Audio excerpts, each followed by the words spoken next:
Hello everyone, Sam here. Today I'm doing quite a specific video talking about how OCD used to latch to sport, especially football. So it's quite specific. Now, OCD goes after what you love, right? For me, it would aim to keep me housebound, keep me indoors, not going to football. But this was before I was aware of how OCD operates. I wasn't very wise to OCD's tricks. Now, when I say it kept me indoors, it was because it would ramp up before a football match. So I'm a Bristol City fan in England. We usually play on Saturdays, on weekends. And let's say I'm doing okay during the week. Let's say I'm maybe coasting or I'm not feeling too bad. Maybe the triggers are not as bad, or maybe the setbacks aren't as bad. Maybe I'm just feeling all right. Yes, the anxiety might be pumping away in the background, but not like rock bottom, not the worst. And towards the build-up, this used to be about, I remember 2018, 2019 being especially bad with this, to a point where I avoided football. But let me go into some more detail. So the build-up to a football match. So let's say it's a Thursday or Friday, and we're playing on the Saturday. I could feel OCD scanning for triggers, scanning for things to keep me stuck, scanning for things to make me feel anxious and to make me feel like I'm about to have a panic attack. All right. When being at football and during football matches, I remember being watching the game. I'm sure you football fans can relate to this, or any sporting fan can relate to this. I'd be watching the game, but not taking any of it in. So I'd be looking at the ball, following the ball around the pitch. But if someone asked me, Sam, who's playing well? I say, I don't know. And the reason that was the case was because although I'd be watching it, my mind would be 100 miles away, ruminating, racing, latched onto something 5 years ago, trying to work that out. Maybe, this used to happen a lot, maybe a new thought would come in, or a new theme that I hadn't thought about before, like just before the kickoff, or the morning before the kickoff, or the night before, all right? When I was growing up, football played a huge part of my life, and it still does now. I absolutely love football. So OCD really went after that. You could tell, like before I would go, it would be like, oh my God, let's make sure Sam anxious. It would usually ramp up into a point where I'll be so triggered at a football match. I'll be saying to myself, right, just try and focus. I can do my disputing later. I can do my exposures later. Just try and focus. But that was literally as the referee would blow the whistle and start the match, right? So when I was really bad, what did I do? Well, I even avoided matches. I avoided going to football, right? Now, I follow Bristol City home and away as much as I can. So I would avoid getting on a train and going to the match. I'd avoid just going to the game altogether. But even when I did go, right, I used to drink a lot. And that was to numb the feeling. That was to numb the anxiety, to numb the guilt, to try and enjoy the moment, right? But sometimes that made me feel even more stuck, all right? So now, for example, it's in moderation. So I like having a drink at the football. But for example, yesterday, I went to Birmingham versus Bristol City, drove up by myself, watched it completely sober and enjoyed it. Loved every minute of it. It was 0-0, but I enjoyed the game. But because I've had the OCD suffering, I remember what it was like watching football when I was really bad. So I remember fuck me, remember watching this game? And I couldn't even focus at all. I couldn't even concentrate. And let's say we scored a goal, which is quite rare, but let's say we scored a goal, you'd have to then pretend that you're happy and jumping around and cheering, right? Because when you're consumed with 24/7 chronic guilt about real event, false memory in the past, about POCD, harm OCD, thinking that, oh my God, if only these people knew they'd abandon me, if only these people knew these friends would be with me, if only these people knew this football crowd would shout and scream at me, 50,000 people would chant at me, things like that, all the extremes that we go to, right? And all of a sudden we score a goal and I've got to jump around and act happy, right? That's how it felt. But I'm so glad that in those moments I pushed through and went, right? Because I did avoid, and I easily could have avoided more, but I had to start taking my life back. And those are the things that I talk about. So think of something that you're really passionate about. It might be sport as well. You might be from the UK or from Europe or from America and really passionate about football, about soccer, about NBA, NFL, cricket, rugby, whatever you're really passionate about, you need to make sure you're going to these events, right? OCD would try and keep you housebound. It would try and keep you within that mental prison, that mental bubble where you won't leave your house. But that didn't even work because I felt worse then. I thought, oh, for fuck's sake, like, I've missed out on this moment. I've missed out on this game of football because of OCD. I knew that. But because I was so consumed in it, because I was so stuck in the suffering, I thought that would provide me with relief. But it provided me with nothing. I've come out of that feeling even worse because now I've missed this football match and now I feel even more stuck. And now I got triggered at home whilst avoiding. Things like that, right?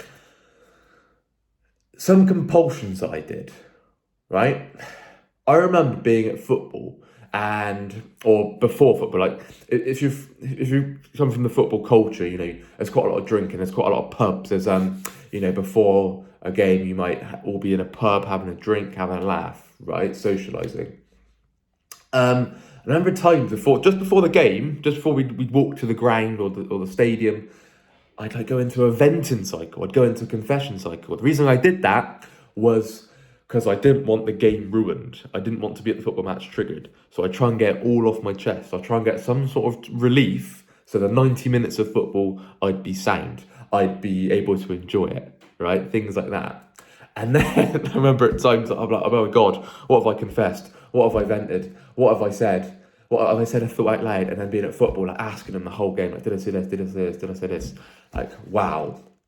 So that consumes so much of my time, right?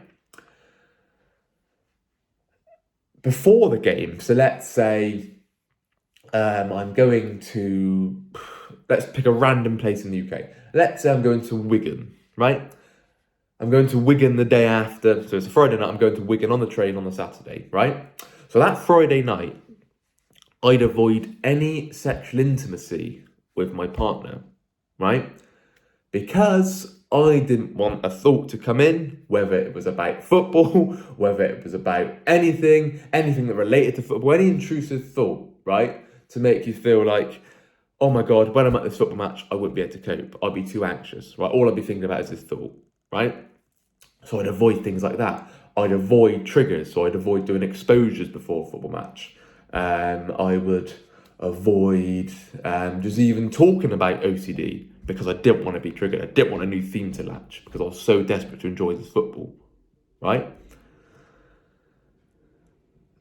I remember going to football a lot. I say football, but I'm a keen sport fan, but this happened at cricket, this happened at horse racing a lot. And like looking around at the crowd, just thinking, oh my gosh, if only they knew this. If only they knew that thought I had last night.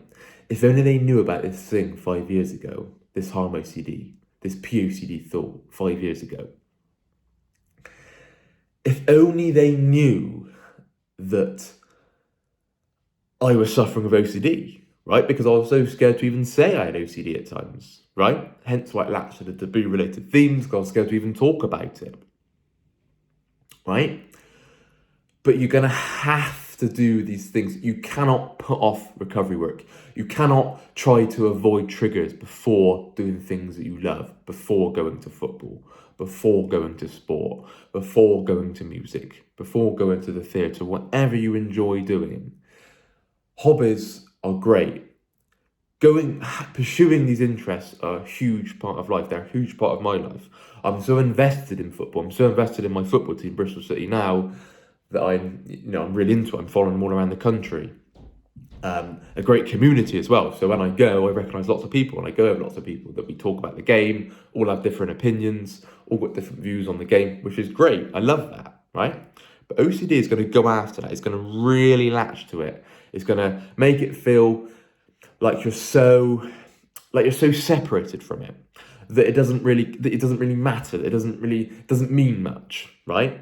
So I look back now and I look at some of the results that we had in 2019, and I'm like, wow, like we went on like an 8-game winning run, which is massive for us.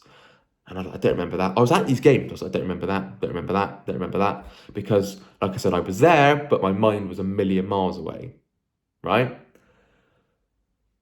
And that was really stubborn. OCD was really stubborn, really sticky around that because it knew I was so desperate to enjoy this moment, right? Hence why I drank a lot on the stuff I've already spoke about.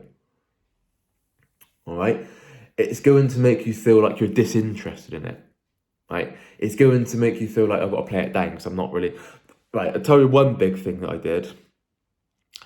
OCD made me sort of not talk about it, like want us to do bad, right? Want Bristol City to fail, want England football team to fail because I was so stuck, I didn't want to miss out on us enjoying this moment. So let's say Bristol City got promoted. Let's say Bristol City won a big game against the rivals, right?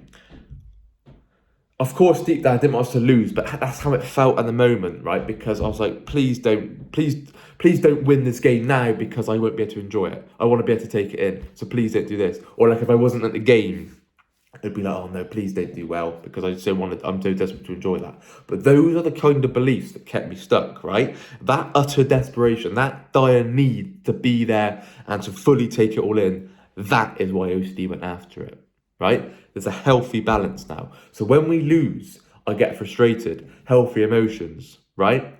Like healthy disappointment, right? Lots of anger in football, right? And anger's very controlled, right? I can get angry at football, but for like 5 seconds, 10 seconds, right? Because it's that hostile environment, but there's no like extreme anger, right? If someone gives the ball away or we concede a goal, people shout in the crowd, people chant, right? That's all part of being there, and I love that. And same with the other way around when we do well, right? The emotion, very strong passion about doing well, and I love it when we score, right? But it's not life and death. I used to see it as life and death. So if we win a game, amazing. I'll be really happy. Great. If we lose a game, I'll be disappointed. I'll be frustrated. I'll be sad. But not for long, right? That used to ruin my whole week. It used to ruin, like, let's say we weren't playing for 2 weeks after we lost the game. That used to ruin my whole week, right? Hence why OCD latched to it. So it's balancing the extreme of emotions, right? Keeping it healthy, right? I absolutely love being emotional at football now. Really invested in it, okay? Because it's a very big part of my life. Big community here. I'm sure if you're from the UK and you follow football a lot, you'll understand what I'm saying. Because like, I'm from Bristol in England, and there's 2 teams here. So you're either the red side or the blue side. I'm the red side. And like people on the red side will speak, all about the game and all about like players and who's playing well. Do you rate this person? Do you rate this footballer? Not this person. That's very black and white. But do you rate this? Do you think they're a good footballer? Do you think they could be any better? Do you not like this player? Blah blah blah. Right? And then you go on trips together. You go on like away games, which is going to another part of the country and watching the game. So it all becomes like a big day out. The people I've met some great people through football. But you also see like one extreme to the other. You see very angry people and you see people that are very calm about it. And that's what I love because, I could talk about football all day long. I could do a video for about 10 hours on air talking about football, but that's probably not going to do very well on an OCD channel. It'll have to be changed to a football channel. But the main point of this video is to not avoid the things that we love. I've used football as my example, right? I've used that because it really latched to that. But please don't put things off. When we look back at our life, we don't want to say, I'm so glad I avoided Bristol City doing well. I'm so glad I avoided that cricket match. I'm so glad I avoided that basketball match because I was stuck with OCD. We're not going to be saying that, right? We'll be looking back going, fuck, OCD took that away from me, all right? So if you're in that moment now, you can make this decision. Watching this video, you can go, right, I'm going to go to football again. I'm going to go to sport again, even if I feel crap, regardless if I'm triggered, right? Let OCD ramp up whilst you're there. OCD would be like a football match, and OCD would be scanning for like new events in the past, new false memories, new triggers, new themes, new thoughts, right? And thinking, I'll dispute it later. Oh, no, I just got to sit with it now. But then it would feel so overwhelming. And as soon as the game would end, it would sort of go back down a notch. That's how it felt, right? But you're going to have to wear that. You can't just figure it all out in the moment. You can't be at football with your notepad disputing. It isn't going to work. You're going to have to try and live in the moment. Even with DBDR, right? Even when you feel like you're not even there. You feel like you're just not present at all, right? You're going to have to try and enjoy that moment, or just try and take it in, right? Even if it doesn't go in. That's the most you can do is try. Don't force it. Don't be like, I need to stare at this, Just try and take it in as you would. Maybe talk about the game, but don't beat yourself over the head if this thing doesn't go in. Don't get angry if you didn't enjoy this moment, right? Don't get really extremely frustrated because you scored and you didn't celebrate, or you felt like you couldn't celebrate, right? These are all things that I lived like, right? I cannot stress that enough. Otherwise, OCD would take everything away from you. Leave you housebound like I was, right? I remember looking around, because I follow sport all over the world. For example, I follow England cricket, and I was in Barbados, and we were playing the West Indies. And I was getting a lot better at this point. This was early 2022. I was doing really well at this point. And still the odd occasional setback, but doing really, really well. And even then, I remember being at the game and just thinking, like, how nice is it to have this freedom now? Because if I rolled it back 2 years when I used to follow England cricket, and I'd be like, oh my God, I'm here. I've paid all this money for a ticket. Everyone else is enjoying the sun, enjoying the cricket, enjoying the drink, enjoying the social side. And I'm just there, just completely consumed by guilt, like peppering away, bombarding me. But in that moment, I had to just keep going. I had to, right? Even if I had to run out and cry, things that I'd done at football, right? I remember times I remember crying and I remember being on the train to football, right? Just talking about that now, and that's reminded me. I remember being on the train to football, right? In tears, because I was so consumed with anxiety, so consumed with guilt. I felt like I can't do this. I thought, what is the point? I'm trying to enjoy this moment. I've paid all this money to go here. All my friends are loving it, and I just can't do it. And then, coming out crying, my eyes are really red, and saying, Sam, you all right? And I go, yeah, I'm just not very well, things like that. But those were really low moments, right? So I understand that. I've been there, all right? So you're going to have to keep going. Think of all the things that you love and you're passionate about, right? Don't let OCD take that away from you. Otherwise, it will go regardless, right? You don't have to be recovered to go to a football match. You don't have to feel amazing to go to a cricket match. You don't have to feel just right to go to a basketball, hockey match, right? I'm trying to venture out to sports all over the world, right? I want you to keep going regardless and celebrate those wins when you are going, right? Those wins when you get the 3 points or when you get the win at the sporting event, and also celebrate with the OCD community that I'm still going to sport, even with OCD in the background, even with the chronic guilt, the chronic anxiety, even the panic attacks there, all right? We cannot let OCD take that away from us. Hope you've enjoyed this video. If you have, please leave a like. If you're interested in our one-to-one services, please email phil@ocdrecovery.com and we'll get back to you in a timely fashion. Anyway, you take care and hopefully see you at football. Bye-bye.